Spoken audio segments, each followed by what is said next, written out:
The day I lost my job at Morris and Associates, my sister Amanda called to mock me. It wasn't surprising. She'd spent the last 15 years of our lives measuring her success against what she saw as my failures. Seriously, Thomas? Fired again? Her voice dripped with familiar contempt. What is this? The third time in 2 years. I held my phone away from my ear, staring out the window of my penthouse office in downtown Manhattan. 48 floors up, the city sprawled beneath me like a glittering chessboard. Actually, Amanda, I resigned. She laughed, the sound sharp and dismissive. Right, because people totally resign from 6-figure consulting jobs in this economy. God, you're pathetic. You can't even admit when you failed. If only she knew. The job at Morris and Associates had been a convenient cover, nothing more. A way to keep my family thinking I was just another corporate drone while I built something far bigger in the shadows. Whatever helps you sleep at night, I replied mildly, watching my reflection in the tinted glass. At 34, I looked younger than my years in my tailored charcoal suit. No one would guess I controlled a multi-billion-dollar investment empire. That was exactly how I wanted it. Well, don't expect any sympathy at my engagement party next month, Amanda continued. I won't have you embarrassing me in front of Jonathan's family. They're actually successful, unlike some people. Ah, yes, Jonathan Williams, my sister's fiancé and rising star at Peterson Global Investments. The irony almost made me laugh. I wouldn't dream of embarrassing you, I said softly. Good, and dress properly for once. No more of your discount store suits. Jonathan's father is bringing the CEO of Peterson Global. Try not to look like the family failure. I glanced down at my Tom Ford suit that cost more than Amanda's monthly salary. I'll do my best. After she hung up, I sat in silence for a long moment, thinking about the path that had led me here. 15 years of carefully crafted misdirection. Letting my family believe I was struggling while I built an empire in secret. It started in college, when I developed an algorithm for predicting market trends. While Amanda was partying her way through business school, I was quietly raising capital, making connections, building something extraordinary. By 25, I had my first billion. By 30, I had acquired Peterson Global Investments through a series of shell companies and holding firms. Not even the board knew who really owned the company. They just knew their mysterious chairman by his results. I kept working regular jobs as cover, letting my family think I was barely getting by. It was easier that way. No expectations, no demands. No one trying to leverage connections or ask for favors.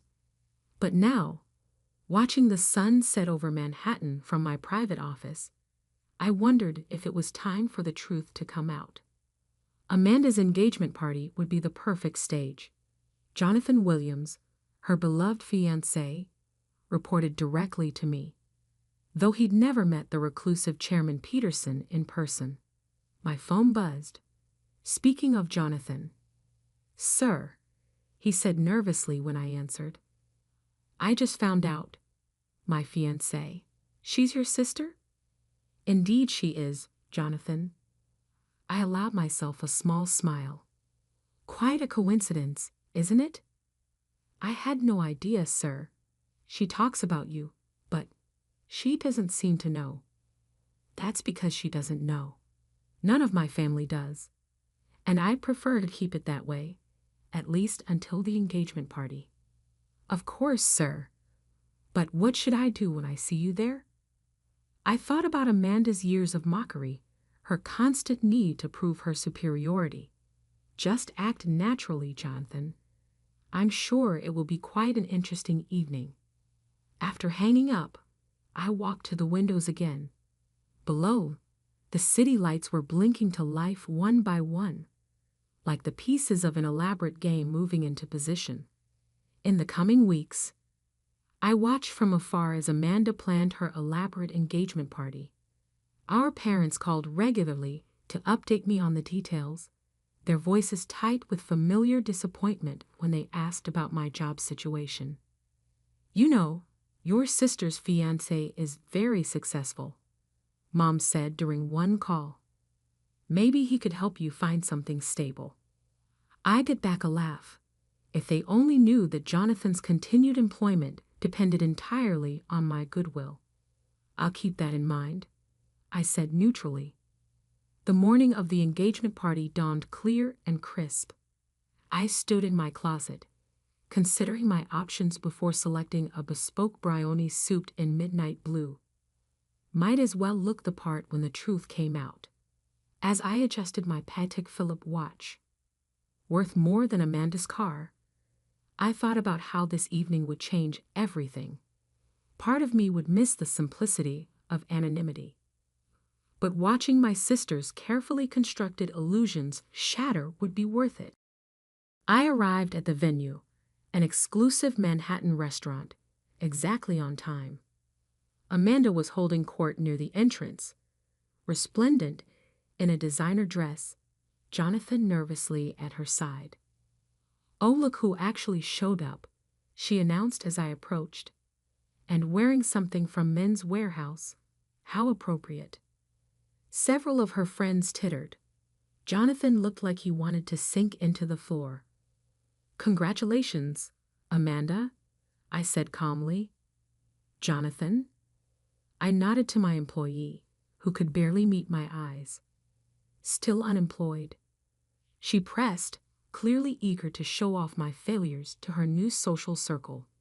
I heard Morris and associates finally got tired of carrying dead weight. I smiled, noting the growing crowd of listeners. Among them, I spotted several Peterson global executives who knew exactly who I was, their faces masks of fascination and horror as they watched the scene unfold. "Something like that," I agreed mildly. "Poor Thomas can't even keep a job," Amanda declared to her audience with a theatrical sigh. "Thank God Jonathan has actual business sense. Not everyone can be a success like him." That's when it happened. One of the Peterson Global board members approached, eager to greet what he thought was his chairman. Jonathan saw him coming and panic flashed across his face. "Chairman Peterson," he blurted out. "I had no idea you were." The champagne glass slipped from Amanda's hand, shattering on the marble floor. The room fell silent. I smiled. The game was about to begin. The silence that followed felt eternal. I could almost hear the gears turning in Amanda's head as she tried to process what she just heard. Around us, the party guests had frozen in place, champagne glasses suspended mid-sip, conversations dying mid-word. "Sheesh, Chairman," Amanda stammered, her perfectly made-up face draining of color. "What is he talking about, Jonathan?" Jonathan looked like a man caught between two freight trains. His eyes darted between me and his fiancée, sweat beading on his forehead. "Amanda, I can explain." "Actually," I said quietly, "I think I should do the explaining." I turned to address the room, noting the mix of shocked faces and knowing smiles from my executives. "For those who don't know me, I'm Thomas Peterson, chairman and majority owner of Peterson Global Investments." The whispers started immediately. I saw my parents in the corner, my father's mouth hanging open, my mother gripping his arms so tightly her knuckles were white. "That's impossible," Amanda snapped, but her voice trembled. "You're unemployed. You just got fired from Morris and Associates." "Resigned?" "Actually," I corrected her. "It was one of several cover jobs I've held over the years. Keeps things interesting." I smiled at Jonathan. "You can relax now, by the way. I don't plan to fire you just because you're marrying my sister." Jonathan sagged with visible relief. Amanda's head whipped between us, her designer earrings swinging wildly. Fire him. You can't fire him. You're lying. This is just another one of your pathetic attempts to. Ms. Peterson. A distinguished older man stepped forward. Richard Blackwood, head of our board of directors. I can assure you your brother is telling the truth. He's been our chairman for the past 5 years, though this is the first time many of us have met him in person. I watched the realization settle over my sister's face like an approaching storm. 15 years of smugness, of mockery, of carefully cultivated superiority, all crumbling in an instant. But, she looked at our parents. Did you know about this? Mom stepped forward, her voice shaking. Thomas, is this true? All this time. Perhaps we should continue this discussion somewhere more private, I suggested, gesturing toward a side room. Jonathan, why don't you handle the guests for a moment? My shell-shocked family followed me into an elegantly appointed private dining room. As soon as the door closed, the questions erupted. How is this possible? Why didn't you tell us? Peterson Global, but that's worth billions. I sat down calmly, adjusting my cuffs. It's actually quite a simple story. Remember that algorithm I developed in college? The one you said was a waste of time, Amanda? She flinched. I continued. It worked. Better than anyone could have imagined. I used it to start trading, built up capital, made some key investments. By 25, I had my first billion. Billion? My father choked. Currently, my personal net worth is just over 12 billion. I said quietly. Peterson Global manages assets of approximately 180 billion. My mother sank into a chair. Amanda remained standing, her engagement ring glinting as her hands twisted together. But why the fake jobs? Why let us think you were struggling? I leaned back, studying my sister. Do you remember what you said when I tried to show you my early market predictions?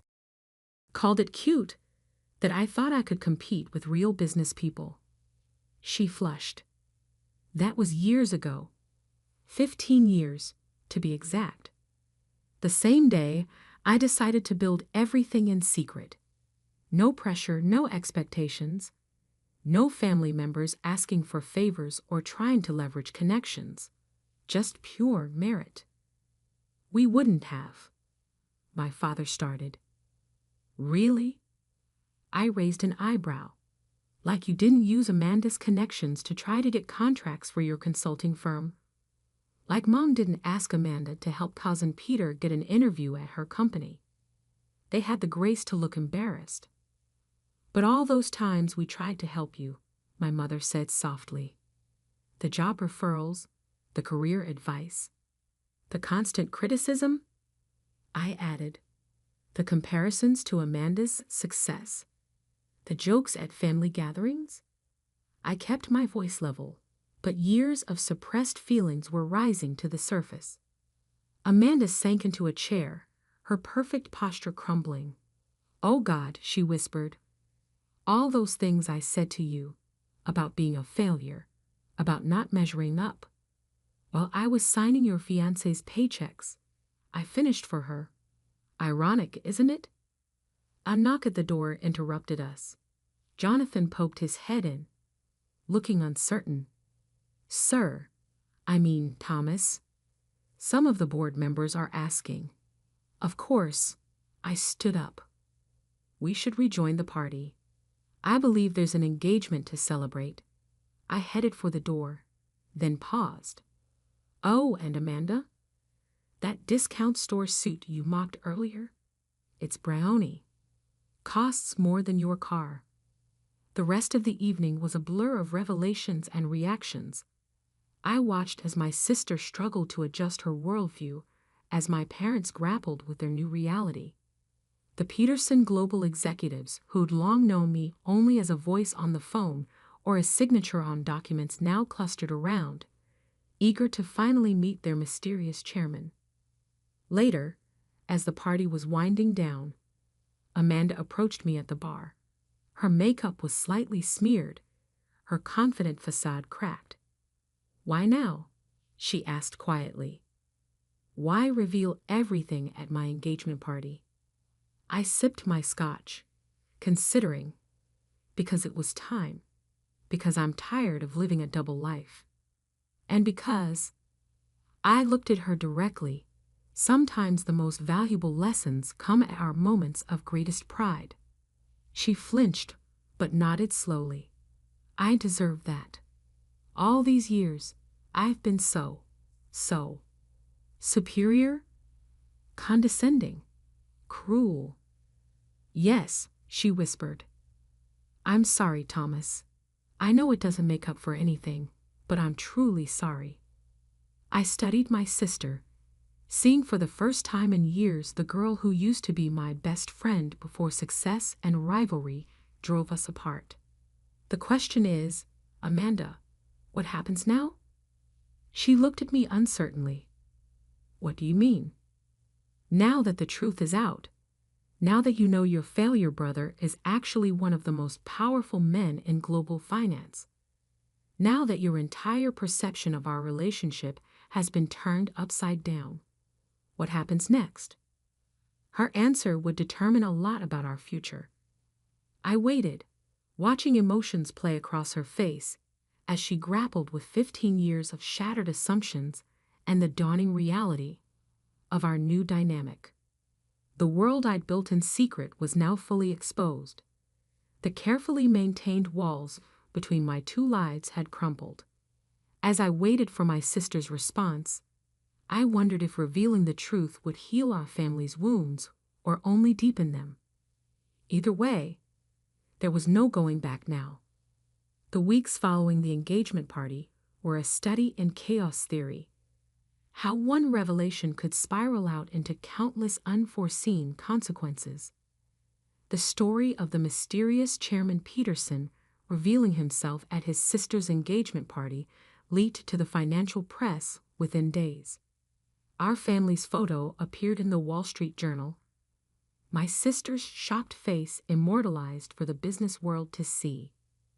My phone buzzed constantly with messages from family members who'd suddenly remembered how close we used to be. Distant cousins pitched business ideas. Old friends from high school resurfaced with investment opportunities. Even my third-grade teacher somehow got my number, wondering if I remembered her special influence on my success. But it was the changing dynamic with my immediate family that proved most fascinating. My father, ever the pragmatist, switched from disappointment to pride so quickly it gave me whiplash. "I always knew you had potential, son," he said over lunch at his favorite diner, the same one where he'd lectured me about financial responsibility just months earlier. It was just a matter of time. I stirred my coffee, remembering his very different words from Christmas. "Really?" "Because I distinctly remember you calling my career a testament to wasted education last December." He had the grace to look embarrassed. "I was wrong, obviously very wrong. But you have to understand, seeing you bounce from job to job, never seeming to settle. Those jobs were covers to Dad, carefully chosen positions that wouldn't draw attention while I built something bigger. Every failure was calculated." "But why?" he asked, genuinely puzzled. "Why hide your success from us, from your family?" I looked at him steadily, because I wanted to succeed or fail on my own merits. No family connections, no expectations, no pressure, just me, my ideas, and the market. "And no trust in your family to handle the truth," he added quietly. "Can you blame me?" I gestured around the diner. "Look how everyone's acting now that they know. Even you, Dad. Would you be sitting here, proud of my choices, if I was still just a mid-level consultant getting fired every few years. He didn't answer. He didn't have to. My mother took a different approach. She showed up at my office, my real office, unannounced one afternoon, somehow talking her way past 3 layers of security.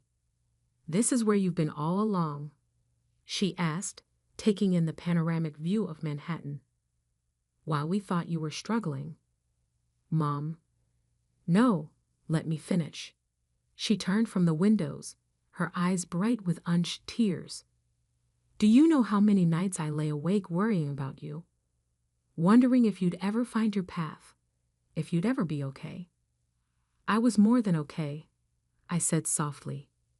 "Yes, you were building an empire, in secret, while letting your mother think you were barely getting by."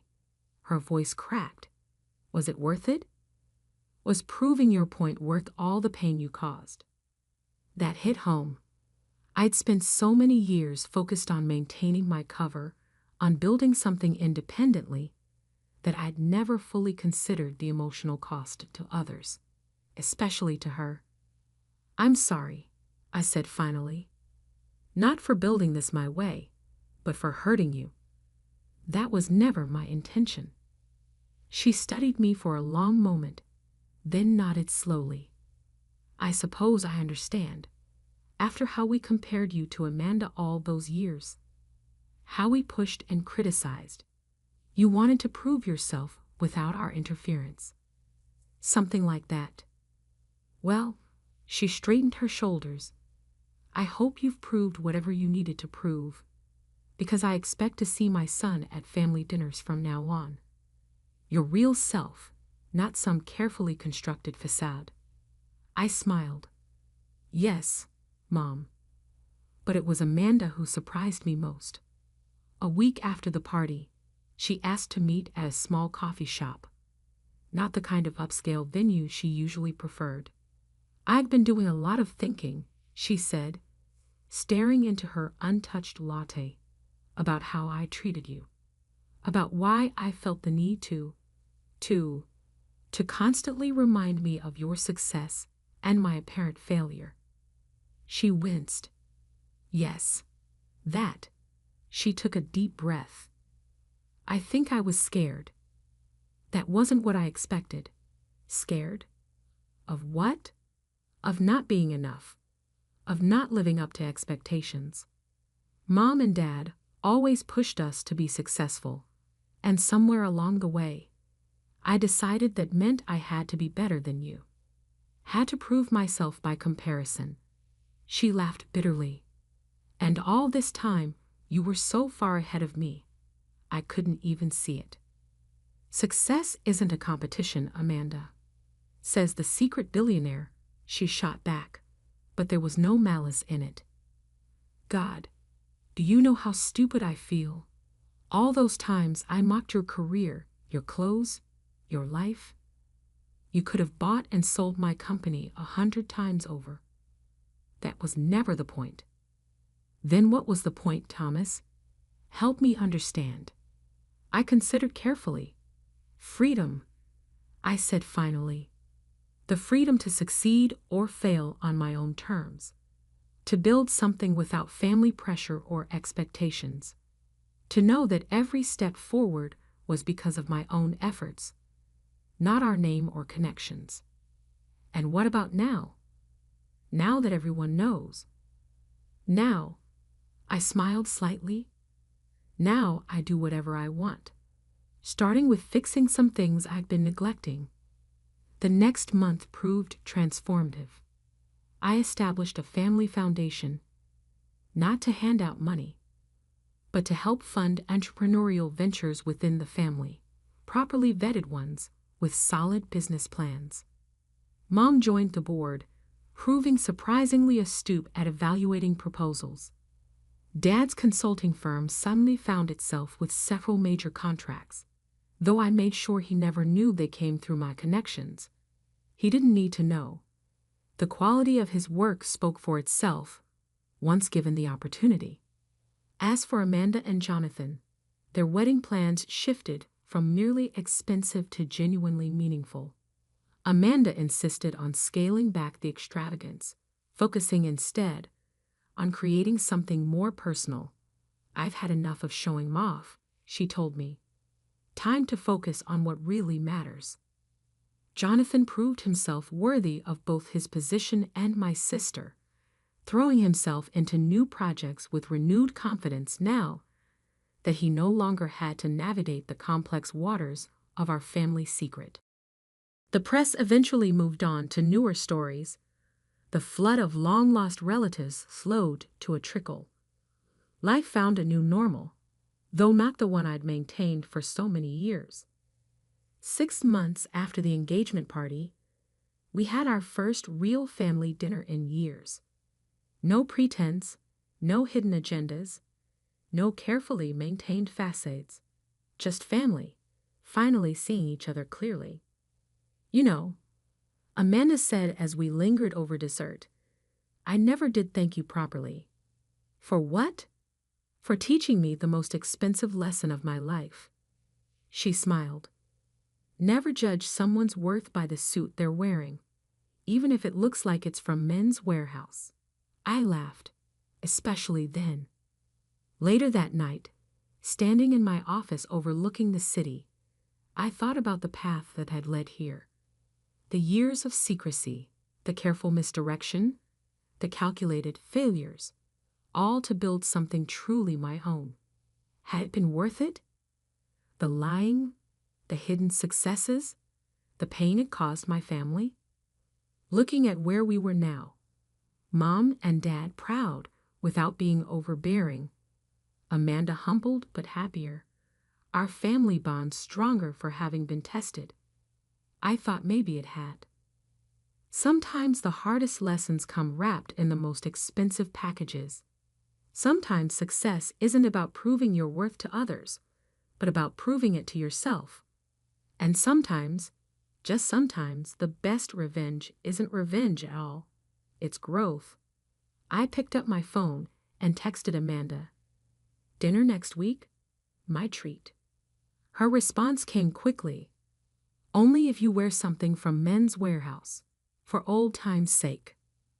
I smiled. Some things had changed completely, while others had just changed form. But this time, we were all in on the joke. And that made all the difference.